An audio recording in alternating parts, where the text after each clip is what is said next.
Mount Kailash stood silent under a sky of silver clouds.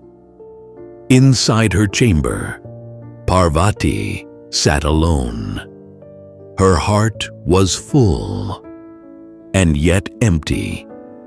Kartikeya had conquered Taraka. The gods praised him. The heavens celebrated him. He had become the commander of divine armies. But victory had taken him far away.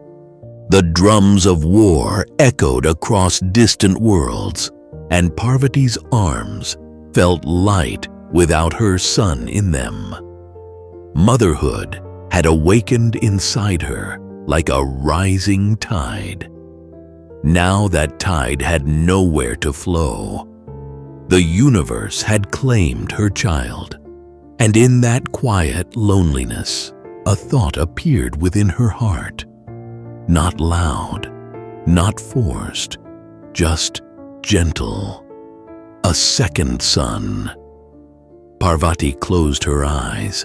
Was this destiny? Was this the cosmos planting its will inside her? She smiled softly. Creation does not always roar. Sometimes it whispers. Shiva was away.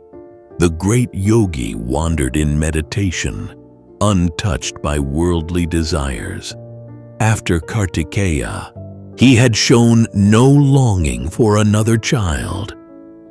But Parvati was Shakti. She was creative power itself. If life could emerge from Shiva's will, it could also emerge from hers. She rose and prepared for her bath. Golden turmeric paste covered her body. It glowed against her skin like sunlight resting upon the earth. When she gently rubbed it away, the flakes gathered in her palms. She did not discard them. Instead, she sat down, slowly, carefully, lovingly. She shaped the paste into the form of a child. A small torso, strong arms, firm legs, a round face. Her fingers moved with divine patience. Parvati looked at it with deep affection. For a brief moment, doubt entered her mind. Would Shiva accept this child? But love silenced fear. Life had begun.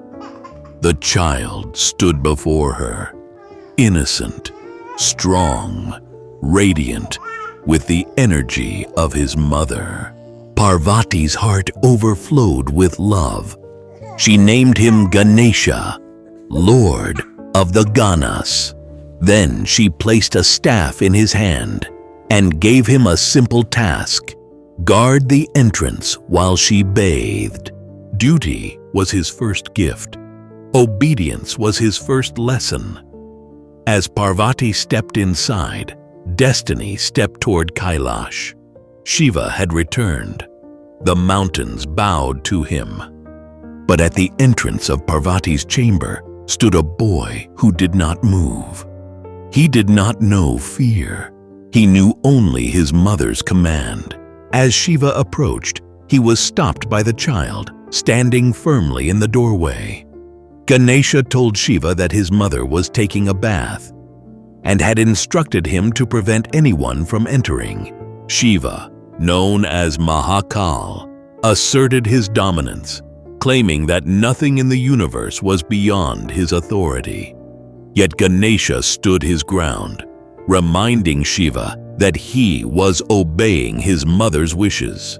The confrontation was intense as both father and son faced off, each embodying their roles with strength and determination.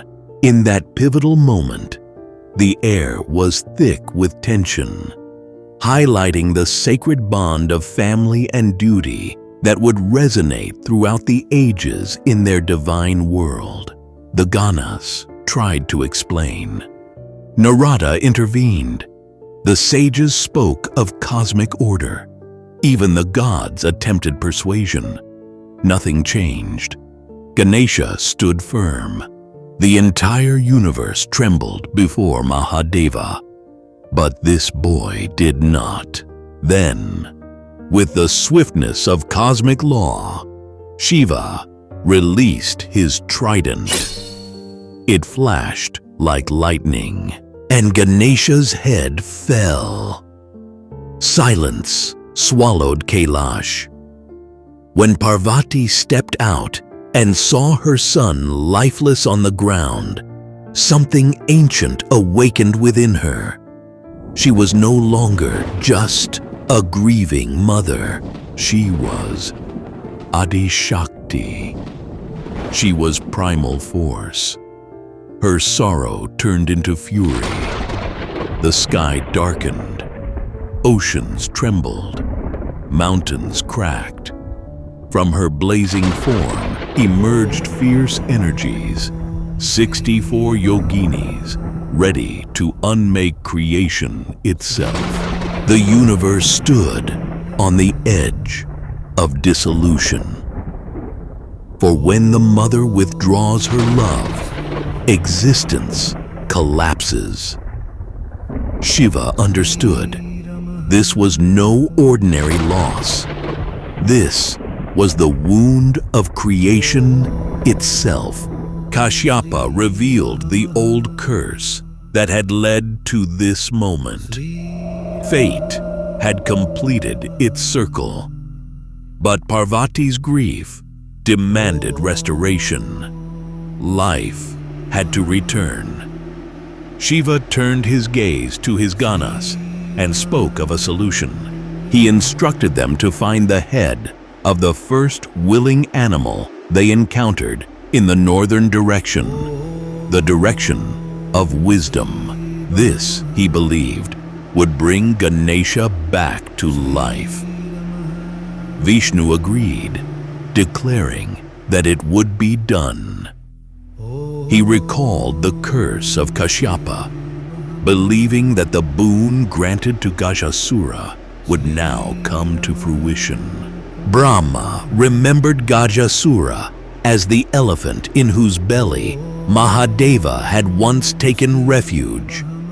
Shiva confirmed that he had once granted Gajasura the honor of having his head worshipped, and now this head would be placed upon Ganapati. Not long after, the Ganas returned, bringing Gajasura's head with them. With care, Shiva affixed the head to Ganesha. Then, movement. A trunk stirred gently. Breath returned. Eyes opened once more. Ganesha lived again. He reached toward his mother, and in that touch, Parvati's storm dissolved. Brahma blessed the child born of mother and reborn by father, and Mahadeva declared, "Henceforth, Ganesha shall be the cardinal deity, god of all beginnings, the first to be invoked. He tried obstructing my path, but he shall be Vighnesha, the remover of obstacles from the paths of others.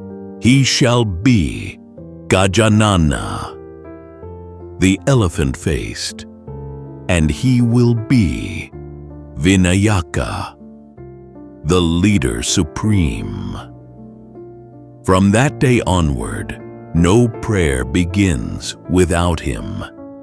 No journey starts without remembering him, because once a boy stood guarding a simple doorway, and through that doorway, he entered eternity.